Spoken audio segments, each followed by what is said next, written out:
달러 수가 늘어나죠. 달러 패권이 연장되는 거죠. 그러니까 미국이 달러 패권을 지키는 방법은 이게 미국의 패권을 연장한 전략이니까 결국은 달러 패권이 연장된다. 하지만 달러 패권의 가장 근본적인 문제는 패권은 권력 오브 권력이거든요. 그 상대방이 죽도록 싫어하는 걸 내가 시킬 수 있는 거예요. 그거를 안 하는 방법은 뭐가 있어요? 그 논문을 가지고 이분이 책을 냈어요. 이 책이 출간되자마자 금서로 지정이 돼서 판매 금지가 됐어요. 미국의 안보 전략을 노출시킨다라는 명분으로 이제 금서가 됐거든요. 근데 그게 그럼 어떤 책 내용이냐라는 건데, 그래서 미국은 이 블록체인 네트워크를 먼저 선점하겠다. 그러면은 핵무기와 똑같아요. 이건 물밑에서 지금 어마어마한 일들이 벌어지고 있는데, 제가 최근에도 관련된 국회의원님들을 몇 번 만났는데 개념이 없어요. 최근에 그 제3의 달러라고 스테이블코인 관련된 책을 출판을 했어요. 그래서 뭐 판매가 좀 어떤지 뭐 그런 것도 궁금하기도 하고, 스테이블코인 이슈가 이어져서 이제 RWA라고 실물 자산, 토큰화된 실물 자산 시장이 곧 이제 활성화될 것 같은데, 스테이블코인이 빅테크의 주제라면은 RWA는 이제 월가의 주제거든요. 월가의 RWA라는 주제로 이제 또 한번 책을 써볼까 해서 한번 제안을 드렸었고, 이제 그 얘기를 좀 오늘 해보려고. 이 책은 최근에 쓰신 책이신 건가요? 네. 신간이고 최근에 좀 판매가 초반에 좋아서 베스트셀러에 물망에 올리기도 했었고, 제3의 달러라는 의미가 이제 금의 달러, 석유의 달러, 그 다음에 무슨 달러냐라는 거예요. 그게 이제 스테이블 코인인 건가요? 전기의 달러, 전기의 달러는 스테이블 코인이라는 의미로 이제 제3의 달러라고 한 거죠. 이게 RWA 코인 얘기가 요새 많이 들리는데 간단하게 좀 설명해 주실 수 있으실까요? RWA라는 거는 Real World Asset이라고 해요. 인터넷은 온라인, 오프라인으로 구분하잖아요. 근데 블록체인은 오프체인, 온체인으로 구분을 해요. 오프체인은 살고 있는 현실 세계, 온체인은 블록체인상의 가상 세계를 말하는 거예요. 실제 세계에 있는 모든 자산을 토큰화해서 가상 세계에 옮기는 거예요. 부동산, 주식, 채권, 금, 석유, 식량, 현실 세계에 있는 모든 자산을 가상 세계의 데칼코마니로 그대로 복제해서 옮겨놓는 거예요. 우리가 지금 거래하려면 우리가 편의점 가서 물건 사고 결제를 하잖아요. 근데 앞으로는 이 모든 거래를 온체인상에서 블록체인으로 그냥 해버리는 거예요. 실시간으로. 전 세계 있는 모든 자산을. 그럼 어마어마한 자산이 거래가 실시간으로 가능해지는 거고, 산술적으로 대략 3배에서 5배 정도의 거래량이 늘어날 수 있어요. 여기서 되게 중요한 개념이, 실물에 있는 자산은 월가는 금융자산만 투자할 수 있게 돼 있거든요. 이 모든 자산을 온체인상에서 옮겨놓으면 이거는 금융자산이 돼요. 월가는 어마어마하게 자신들이 다룰 수 있는 자산이, 영역이 확대되는 거예요. 그럼 예를 들면 빌딩 같은 것도 이런 RWA 코인으로. 그럼요. 건물, 빌딩을 내가 토큰을 샀다. 그러면 최종적인 담보물은 이 건물이잖아요. 이 건물이 있는지, 가격이 얼마인지 그걸 어떻게 알아요? 이게 앞으로는 전 세계 자산에 대한 데이터의 중요성이 어마어마하게 높아지는 거고, 어쨌거나 토큰화가 됐을 때 그 토큰을 발행한 업체가 나한테 뭔가 줄 수 있으면 되니까. 그러면 이 토큰 발행 업체는 이 건물을 실제로 내가 증명해 주는 게 아니라 우리 금고에 뭔가 지급준비금이 있으면 돼요. 월가가 하는 방식 그대로 미국이 연준이 하는 방식이죠. 40달러 빚을 줬는데 금고에 1조 달러의 금이 있어요. 그럼 40조 달러를 운영할 수 있는 거예요. 내가 실제로 강남아파트의 토큰을 내가 살 때 강남아파트가 실제로 있는지 없는지가 중요한 게 아니라 발행사가 금고에 보증자산이 있는지, 준비자산이 있는지만 보면 돼요. 결국 최종적인 준비자산은 강남아파트나 이 빌딩이 아니라 온체인상의 금이 될 거다. 그렇기 때문에 RWA나 스테이블코인 시장이 커지면 결국은 비트코인이라는 디지털 금의 수요가 늘어날 거란 얘기예요. 그러면 그 강남 빌딩을 갖고 있는 사람은 강남 빌딩도 갖고 있어야 되고 비트코인도 갖고 있어야 되면 갖고 있어야 될 게 훨씬 많아지는 거 아니에요? 그 부분이 이제 사람들이 조금 많이 헷갈려하는 부분인데요. 강남 아파트를 갖고 있는 분이 코인을 발행하는 게 아니에요. 강남 아파트 갖고 계신 분은 그냥 강남 아파트 갖고 있는 거예요. 코인 발행사는 이 강남 아파트를 갖고 계신 분하고 합의를 해서 내가 코인을 발행해서 유통시키겠다라고 하는 거예요. 그러면 RWA 코인으로 강남 아파트를 투자를 했는데 강남 아파트가 불타서 없어졌어요. 내가 아까 그랬잖아요. 강남 아파트가 없어도 되는 상황에서도 내가 뭔가 안정감을 주면 되는 건데 그게 비트코인이에요. 진짜로 이게 유지가 될 건지 나중에 불타서 없어질까지 모르잖아요. 그러니까 그 모든 거에 대한 어떤 손실을 어느 정도 해칭할 수 있는 보증. 지금 현재는 은행들이 부분 지급 준비금, 연준도 준비금을 가지고 있잖아요. 금과 미국 국채를 가지고 있죠. 그러니까 이 RWA도 마찬가지예요. 내가 RWA 토큰을 사는데 강남에 있는 아파트가 실물 자산이 불타 없어지든지, 아니면 내가 나중에 가지고 이거 소유권을 행사하려고 봤더니 한국의 정부가 RWA 발행한 거 우리랑 상관없어, 이렇게 해버리면은 내 자산이 붕 떠버리니까. 그럼 발행사는 뭘 갖고 있어야 되는 거냐? 지급준비금을 갖고 있으면 돼요. 비트코인이 어떻게 보면 보증을 서는 거네요. 그렇죠. 온체인상에서 내가 지급준비금을 뭘로 쓸 거냐? 뭘로 쓰겠어요? 비트코인밖에 없어요. 그럼 이게 실물자산 토큰화가 되게 되면 일반인에게 제일 뭔가 바뀌는 건 무엇일까요? 내가 24시간 내가 원하는 걸 자산을 살 수 있다. 24시간 7일 365일 거래한다는 게 어마어마한 거예요. 레포 거래라고 해서 연준과 은행 간에 거래하거든요. 월가가 가지고 있는 미국 국채를 연준한테 팔아요. 그리고 달러를 받아요. 담보물로 넘겨주고 달러 받은 거잖아요. 근데 법적으로는 이 국채 소유권이 완전히 연준한테 넘어가요. 일시적으로. 판 거예요. 그리고 달러를 받아요. 달러를 산 거죠. 그리고 내가 달러를 써요. 그리고 그 다음날 달러 갚아요. 그러면은 담보물이었던 미국 국채 소유권이 다시 월가에 넘어와요. 근데 이거 처리하는데 시간 오래 걸리잖아요. 내가 소유권 이전도 해야 되고 달러 받아서 갚고 이게 아무리 초단기 거래를 해도 하루가 걸려요. 그 다음날 아침에 일어나서 출근해서 처리해야 되니까 하루가 걸리는데 앞으로 온체인상에서 블록체인으로 프로그램으로 해버리면 이게 그냥 실시간으로 그냥 그때그때 바로바로 필요할 때 되는 거예요. 그러면은 월가와 연준 간의 이 레포 거래라고 하는 이 초단기 이 유동성 이게 어마어마하게 확대되는 거죠. 그동안은 물리적으로 하루에 24시간 동안 한 번밖에 못했는데 이거를 하루에 수십 번 할 수 있잖아요. 네. 그럼 이게 무슨 얘기냐면은 우리가 유동성이 많아져야 자산 가격이 올라가니까 좋잖아요. 우리한테는. 이게 사실은 환상이지만 어쨌거나 가격이 1억에서 10억 되면 좋잖아요. 실제 구매력과 아무 상관없어요. 가격이 1억에서 10억 돼도 구매력은 더 떨어질 수도 있거든요. 근데 어쨌거나 아무튼 1억이 10억 되면 좋은데 그 1억이 10억 되는 방법은 유동성이 많아지는 거예요. 달러가. 근데 유동성을 많이 만드는 방법이 두 가지가 있어요. 달러를 찍어내는 방법이 하나가 있고요. 이 찍어낸 달러를 서로 거래를 막 여러 번 하는 거예요. 그러니까 뭐 어렵긴 한데 MV는 PY거든요. 피셔 방정식이라는 방정식이 있는데 이 PY는 P는 프라이스고 물가 그리고 Y는 이제 GDP 생산량을 의미해요. 그러니까 PY는 뭐냐면 명목 GDP예요. 이게 경제 성장이에요. 이게 성장하면 어쨌거나 명목 GDP 성장한 거잖아요. 양적 완화하는 목적은 이 PY를 키우는 거예요. 그러면 그 정부는 양적 완화를 해서 경제를 성장시킨 거잖아요. 근데 경제를 성장시키는 방법은 MV가 있으니까 두 가지 방법이 있어요. 그러니까 M은 이게 통화량이에요. 머니터리. 그러니까 통화량인데 이 통화량을 늘리면 돼요. 그럼 시중에 돈이 풀려서 이제 경제가 성장하는 거죠. 이 방법이 양적 완화거든요. 근데 가만히 보니까 그 양적 완화를 막 하려고 보니까 양적 완화를 못 하게 해, 지금 미국 중앙은행이 돈도 안 풀겠다고 하고 금리도 안 낮추겠다고 해. 트럼프가 엄청나게 고민한 거지. 야, 그 PY 키우는 방법이 MV인데 M은 지금 못 하게 하니까 V가 있네. 가만히 보니까 네. V가 뭔가요? 이 V를 키우면 되잖아요. 이게 벨로서티 속도예요, 속도. 무슨 속도냐? 거래 속도. 그러니까 달러 찍어내잖아요. 1달러 찍었어요. 그러면 이게 시중에 1달러가 풀렸어요. 이게 이제 PY를 키우는 방법이죠. 그동안은 1달러를 찍어가지고 100달러 찍어만큼 효과를 내려면 지금 PD님하고 저하고 주거니 받거니 하면 돼요. 100번 왔다 갔다 하면 돼요. 네. 100번 거래. 그럼 장부상에 100번 거래한 거잖아요. 네. 그럼 통화량이 100배가 돼요.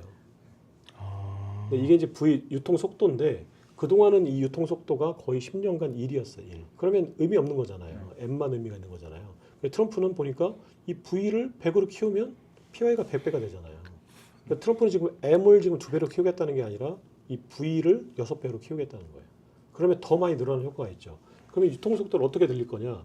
그럼 밤새도록 딜러들이 거래하게끔 해주면 되잖아요. 그러면 출근해가지고 퇴근하지 마 이럴 수는 없잖아요. 네. 24시간 앉아가지고 계속 거래해 이럴 수는 없으니까 온체인상에서 AI 에이전트가 쉴 새 없이 거래하면 이 V가 늘어나요. 어마어마하게. 그럼 PY가 어마어마하게 늘어나죠. 그러니까 트럼프는 야 연준 그 의장이 돈 안 찍어도 돼 앞으로 금리 안 낮춰도 돼. 다 방법이 있어. 뭐야? V. 이걸 뭘로 할 수 있어? 스테이블 코인. 어떻게 하는 거야? 그 AI 에이전트 인공지능이 24시간 365일 7일 안 쉬고 하루에 수십 번 거래하는 거야. 계속. 그래서 PY를 키운다. 이게 트럼프의 전략이에요. 그러려고 보니까 스테이블 코인 키워야 되고 RWA 키워야 되고 비트코인 전략적으로 비축해야 되고 그래서 이 생태계를 만들어 놓으면 지들이 AI가 알아서 계속 쉴 새 없이 거래한다. 그러면 이 V가 쑥쑥쑥쑥 증가해서 M이 고정돼 있어도 경제는 쑥쑥쑥 크는 것처럼 최소한 보인다. 트럼프의 전략이에요 이게. 그래서 트럼프가 왜 그럼 온체인을 자꾸 키우려고 하냐? V를 키우겠다는 거예요. V를. 그럼 이런 스테이블 코인이 강해지면 달러의 힘이나 이런 것들은 약해지는 건가요? 아니죠. 지금 말씀드린 대로 스테이블 코인을 가지고 뭘 할 거냐? 결국은 내가 그 안에 있는 그 비트코인이나 RWA를 사잖아요. 네. 그러면 그 무슨 얘기냐?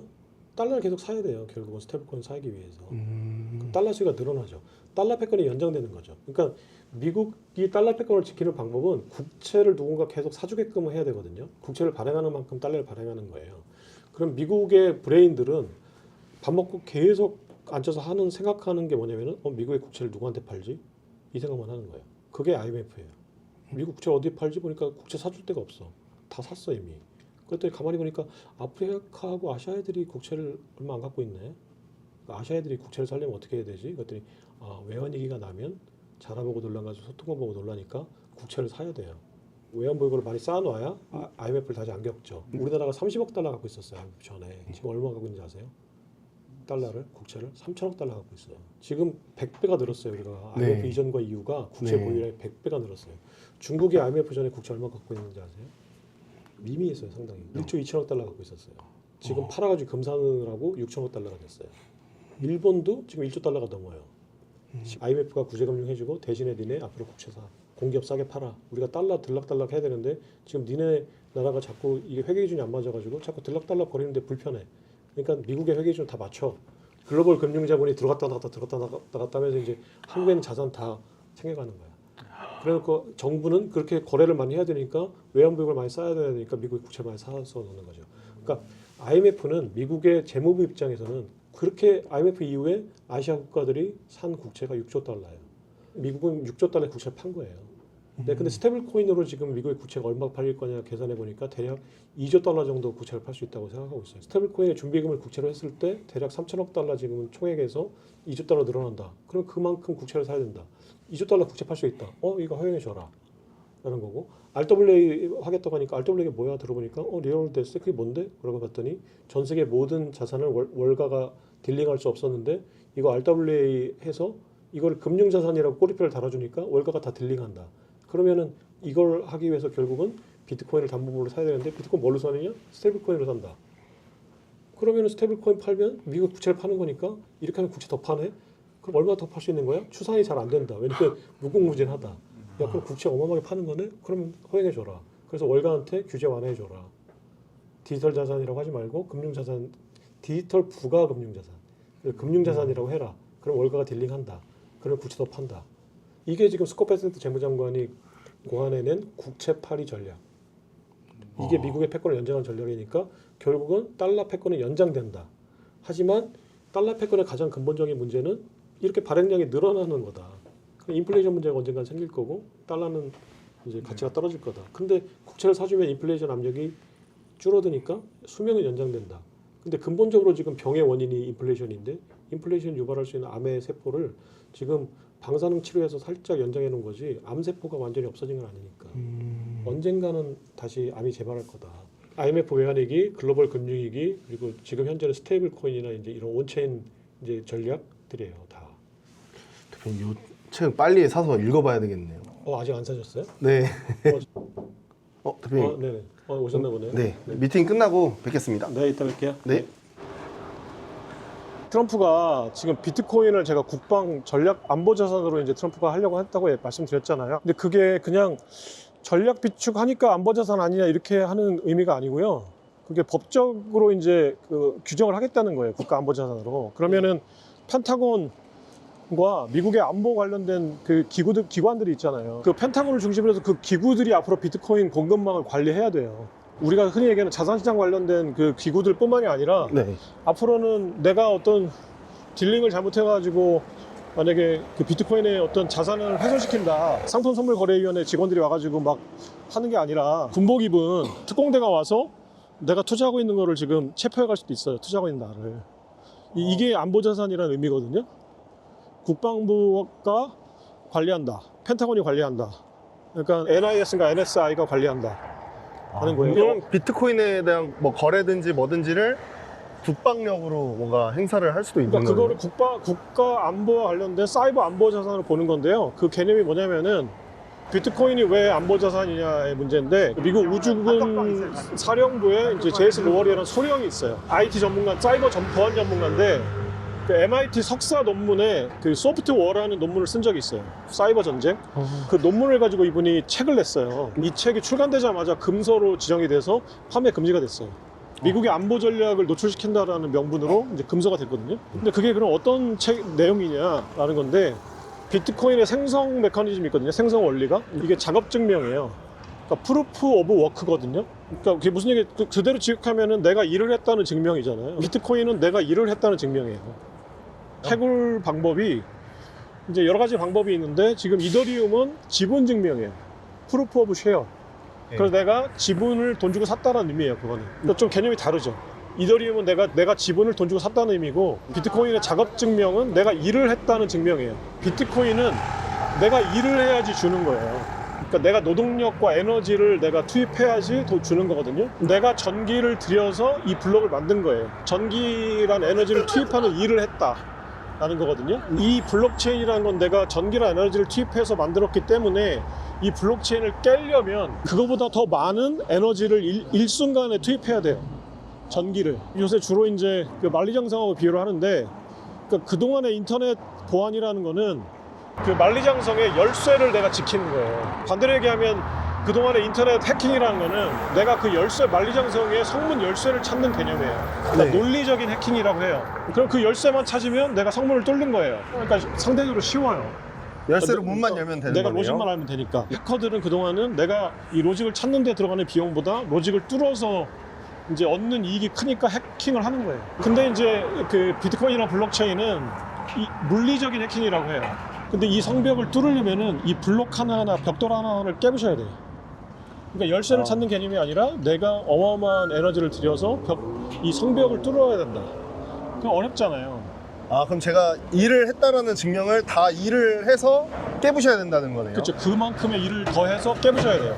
열쇠를 찾는 개념이 아니라. 그러니까 비용이 많이 들죠. 내가 굳이 이 어마어마한 비용을 들여서 이 성벽 안으로 들어갔을 때 네. 내가 진나라를 다 집어삼킨다거나 노예를 막 수백만 명 얻는다거나 이러면은 내가 그거를 흉노족들이 막 벽돌 깨부시러 들어가겠죠. 들어가서 얻는 것보다 그 벽돌 깨부시는 데 들어가는 비용이 더 많이 들면 안 깨겠죠. 상대방들에게 비용이 너무 많이 들기 때문에 내가 굳이 저걸 깨야 되라는 생각을 갖고 한다는 거예요.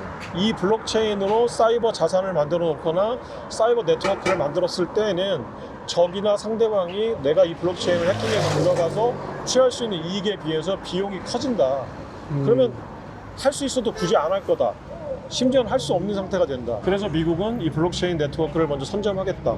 그러면은 핵무기하고 똑같아요.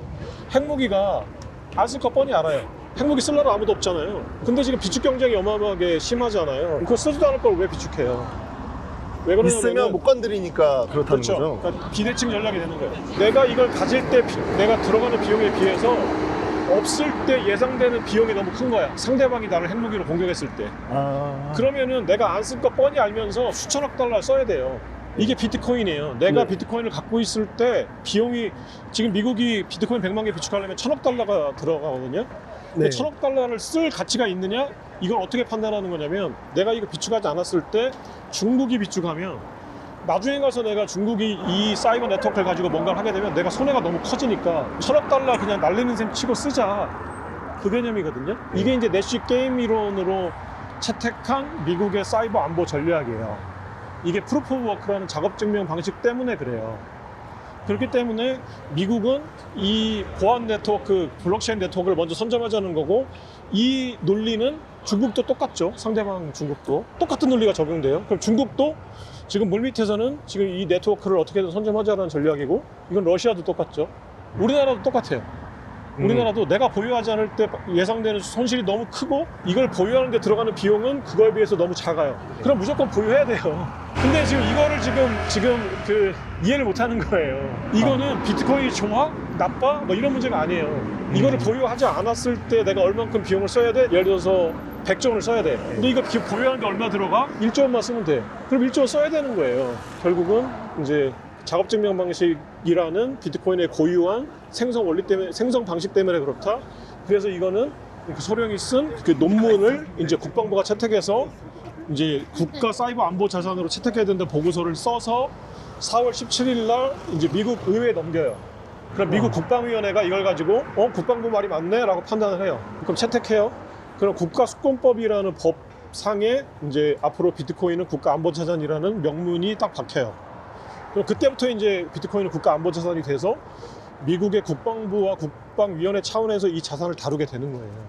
미국이 하려고 하는 이제 국가 안보 차원으로 격상시켜서 비트코인과 관련된 법을 일사천리로 통과시키겠다는 게 트럼프의 전략이고, 그거를 금물 재평가한 재원으로 1조 달러 이상을 만들어서 그 중에 10% 정도를 써가지고 비트코인으로 바꿔놓겠다는 거예요. 그러면 이게 우리나라도 이런 관련 법안이나 이런 것들이 빨리 좀 진행이 되거나 해야 되지 않나요? 진행이 되는 게 좋죠. 왜냐면 미국이 하겠다는 얘기는 이게 결국은 기준이 된다는 그렇죠. 얘기니까. 근데 지금 뭐 만들어 놓은 법안도 통과가 안 되는 마당에 그 디지털 시장 자산법인가 뭐 이거 가지고 지금 뭐 서로 얘기하면서 통과를 못 시키고 있는 마당에 뭐 관련된 새로운 법들이 통과될 거라고 기대하는 거는 이제 무리고, 지금 논의되는 것만이라도 좀 순차적으로 좀 빨리 합의를 해서 좀 대비를 해야 된다. 그래야겠네요. 안보 자산이라고 말씀하셔서 원래는 이제 금이랑 비트코인이랑 많이 비교가 됐잖아요. 네네네. 금은 실체가 있는데 뭐 비트코인은 실체가 없다. 뭐 이런 얘기들이 되게 많은데 어떻게 되게 생각하세요? 어려운 얘기인데 그게 실체라는 거를 정의해야 되잖아요. 눈에 보인다, 만져진다. 이런 개념이 이제 우리가 흔히 알고 있는 직관적인 어떤 물리적인 실체인데, 사실은 물리학에서 정의하는 물리적 실체는 직관하고는 아무 상관이 없어요. 어려운 얘기인데 저엔트로피 상태를 말해요. 저 엔트로피 상태 그게 네네. 뭐죠? 그러니까 엔트로피 상태는 자연이 선호하는 무질서의 상태예요. 근데 이걸 질서 있는 상태로 만들려면 에너지가 들어가야 돼요. 네. 에너지를 어마어마하게 써서 일정한 질서가 있는 상태로 만들어요. 그럼 네. 이거는 이제 물리적 실체가 있다고 보는 거예요, 물리학에서는. 쌀가루가 막 흩어져 있는데 이 쌀가루를 막 방아를 쪄가지고 떡으로 만들어요. 그런 막 무질서하게 흩어져 있는 이 쌀가루들이 하나의 떡이 됐잖아요. 이건 이제 떡 맺힌 사람이 어마어마한 에너지가 들어가죠. 그럼 이거는 고엔트로피 상태에서 저엔트로피 상태가 됐다고 표현을 해요, 물리학에서는. 그러면 떡이라는 저엔트로피 상태가 물리적 실체예요. 그러니까 반대로 얘기하면 이 네. 떡을 다시 쌀알갱이로 흩어버리려면 또 그만큼의 에너지가 들어가야 돼요. 소멸시키는데 에너지가 들어간다? 이게 물리적 실체예요. 그러니까 에너지의 개념으로 생각을 해야지 이거를 보인다, 만져진다 이런 개념이 아닌 거예요. 금과 비트코인은 둘 다 물리적 실체가 있는 거예요. 왜냐면 금도 녹이려면 에너지가 들어가죠. 비트코인도 떼려면 에너지가 들어가요. 둘 다 실체가 있어요, 물리적 실체가. 근데 금은 그냥 내가 손으로 만질 수 있다, 보인다 이거랑, 비트코인은 손으로 만질 수 없다, 보이지 않는다. 네, 그게 똑같은 거예요. 파갈 수 없다는 거는 전혀 실체하고 상관이 없어요. 지금 여기 이 우리 고기죽에 돌아다니고 있는 전파도 눈에 보이지 않지만 실체가 있잖아요. 네. 안 그러면 핸드폰이 어떻게 작동돼요?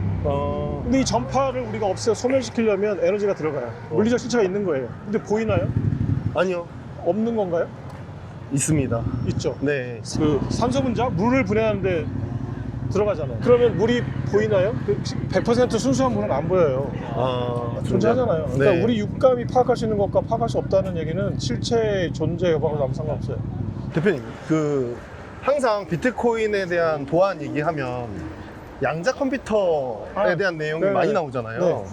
그러니까 양자 컴퓨터로 해킹을 한다는 게요, 개인 키를 내가 이제 찾아내는 거거든요. 네. 그거는 블록체인을 뚫는 개념이 아니고 내 지갑을 뚫는 거예요. 거래소가 해킹당한 것처럼요. 네네네. 그러면 그거 하나 정도는 할 수 있죠. 근데 그거 하나 하는데도 지금 100만 큐비트인가의 자원이 들어가요. 근데 이 네트워크 전체를 뚫으려면 그걸 누가 하겠어요. 근데 이거는 이제 비용의 문제가 아니라 이건 패권의 문제라고 하면 어마어마한 비용을 들여서 할 수 있는 세력이 결국은 패권 전쟁을 하고 있는 미국의 상대는 중국의 상대 미국이니까 이들은 할 수 있죠. 서로 간에 패권 전쟁을 할 때 비용이 아무리 많이 들어도 할 수 있다. 근데 어쨌거나 비용이 너무 많이 들기 때문에 한 대 주저하게 될 거다. 양자 컴퓨터를 누군가 쓴다면 중국이죠. 그래서 미국은 지금 중국의 양자 해킹을 방어할 수 있는 양자 내성 컴퓨팅을 블록체인에 도입하는 방안을 비트코인의 코어 개발자들하고 논의를 하고 있다고 해요. 정말 보이지 않는 전쟁 같습니다. 이건 물밑에서 지금 어마어마한 일들이 벌어지고 있는데, 제가 최근에도 관련된 국회의원님들을 몇 번 만났는데 개념이 없어요. 그러니까 빨리 개념을 아셔야 된다고 생각해요. 사실 저는 비트코인을 투자하는 상품으로만 봤지 이런 것에 대한 건 진짜 처음 알게 된 것 같습니다. 이게 그냥 단순한 그냥 뭐 비축 전쟁이 아니라 그냥 이게 논리적으로 굉장히 치밀한 논리적 기반이 있다. 이건 해답이 정해져 있잖아요. 누구도 부정할 수 없는 거거든요. 대표님 이제 강의 들어가시기 전에 식사 하시나요? 네네. 그냥 오늘 시간이 없어서 햄버거 대충 먹고 가려고. 대표님 거의 지금 햄버거를 1분 만에 흡입하고 왔습니다. 네네. 지금 빨리 늦어가지고 빨리 가셔야 되는데. 이게 이제 결국 그 갑종 근로소득세 받았을 때 습관인데, 저기 어딘가에서 일할 때는 뭔가 좀 바빠가지고 내가 뭔가 막 쫓기고 하면은 뭔가 일하는 것 같잖아요. 그렇죠. 사실은 그게 좋은 건 아닌데, 그래서 좀 간만에 막 이렇게 막 성급하게 막 햄버거 먹고 막 하니까 뭔가 옛날에 막 막 열심히 막 일할 때 그 당시 돌아간 것 죄송합니다. 그러니까 이런 거에 막 만족감을 느끼고 희열을 느끼면 안 되는데 여유 있게 하면서 뭐 이렇게 살아야 되는데 뭔가 막 정신없이 하고 내가 일하는 것 같고 살아있는 것 같고 이게 노예들의 생각이에요. 그럼 대표님은 이제 트레바리 이제 하시고 나면 몇 시까지 하시는 거예요? 거의 집에 가면 1시예요. 이게 한 4시간 동안 하는 건데 왜냐면 직장인이나 사회생활 하는 분들이라 7시 퇴근하고 모이니까 500 사오니까 이제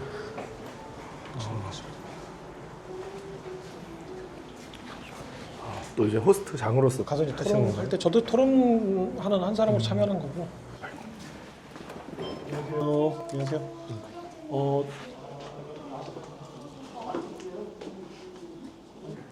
네, 오늘 강행군 하셔서 고생하시는데 여기는 제가 이제 한 달에 한 번씩 독서 모임 하는 곳이에요. 근데 이제 비트코인 시대라는 주제로 17분 정도 모여서 이제 매달 독서 모임을 하고 서로 간에 이제 가지고 있는 지식을 나누는 공간이기 때문에 저도 이제 토론자로 참여하고 나는 AI를 좀 안다. 그럼 번개해서 그분들이 또 이제 강연이나 토론을 주도하시고 정기적으로 이제 한 달에 한 번씩 모임 독서 토론을 하는 곳입니다. 그러니까 돈을 내고 독서 토론을 해요. 이해 안 가는 부분이긴 했는데 그만큼 사람들이 이제 토론하고 어떤 지적인 갈증이 있다는 거고 모이시는 분들이 상당히 레벨이 높으신 분들이라서 서로 얘기하면서 많이 배우는 것도 있고 저도 제가 알고 있는 것도 검증하고 또 이제 배우기도 하고 좋은 공간이에요. 돈은 안 돼요. 대표님 오늘 뭐 저희랑 함께 이렇게 해보신 소감 좀 어떠신가요? 아니, 제 꿈이 사실은 연예 PD였는데 제가 여기서 지금 카메라 찍히면서도 어쨌거나 뭔가 촬영하는 기분도 느끼고 또 이제 하다 보니까 마치 이제 막 카메라가 막 따라다니고 하니까 제가 막 셀럽이 된 기분이고 그래서 꿈을 뭔가 좀 실현시키는 것 같은 느낌도 들어서 저는 되게 재밌게 촬영했어요. 진짜 뭐 기회만 되면 더 많이 하고 싶다는 생각이 들고 또 시청자분들한테 전달하는 게 앉아서 그냥 이렇게만 하는 것보다도 또 생동감이 뭐 저는 아직까지 보진 못했지만 되게 재밌을 것 같고 좋은 시간이었습니다. 두 분 고생하셨고 어떤 책에 대해서 얘기하셨나요? 그러니까 매달 주제가 바뀌는데 오늘 책은 마침 제가 쓴 그 제3의 달러를 가지고 공교롭게 마치 미리 사전에 논의한 것처럼 그 시청자분들에게 강조하고 싶은 말씀이 있다면 한 문장으로 부탁드리겠습니다. 미국은 초콜릿이 아니라 소금이다. 대표님 앞으로 대표님 뭐 계획하신 거나 목표하신 것들 있으실까요? 제가 알고 있는 내용을 가지고 경제란 영역에서 나영석 PD가 되고 싶거든요. 경제의 엔터테이너. 그러니까 경제라는 데이터를 좀 쉽고 재밌게 전달해주는 사람이 되고 싶어요. 근데 지금 그런 것들이 하나하나 돼가고 있는 것 같아서 너무 즐겁고 이제 경제 엔터테이너의 교주가 되고 싶어요. 그 꿈을 저희가 응원하도록 하겠습니다. 예, 감사합니다. 오늘 꿈을 실현시켜 주시고 있는 것 같아서 너무 감사하고 그 꿈을 위해서 뭐 유튜브도 준비한다고 하시지 않으셨어요? 개인 채널을 지금 논의를 많이 하고 있는데 조금 소심하고 신중한 편이라서 신중하게 접근하다 보니까 필요 이상으로 좀 시간이 좀 걸리는 것 같긴 해요. 빨리 준비해서 하려고 하고 있습니다. 네, 그 유튜브 채널 개설하면 저희한테도 알려주십시오. 네네. 알겠습니다. 오늘 너무 고생 많으셨습니다. 네네. 고생하셨습니다. 고생하셨습니다. 네, 수고하셨습니다. 네. 마이크 한번 주시면.